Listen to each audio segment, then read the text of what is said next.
makikipag-attend mamaya po sa SONA, won't it be seen as yung dun sa rift niyo po with the President? Hindi, nakikiisa lamang ako sa Duterte Block po at hindi naman talaga pupunta. Hindi pumunta last year si Bongo, si Bato, hindi rin pupunta si Robin, ako rin, si Senator Marcoleta.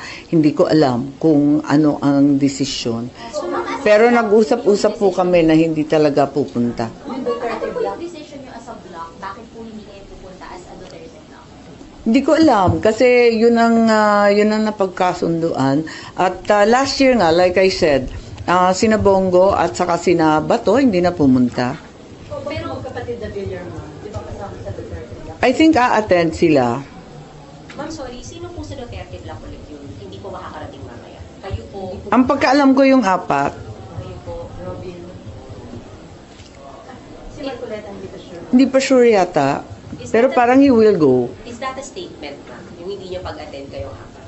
And what kind of statement? Ano pong statement yung gusto niyo iparating?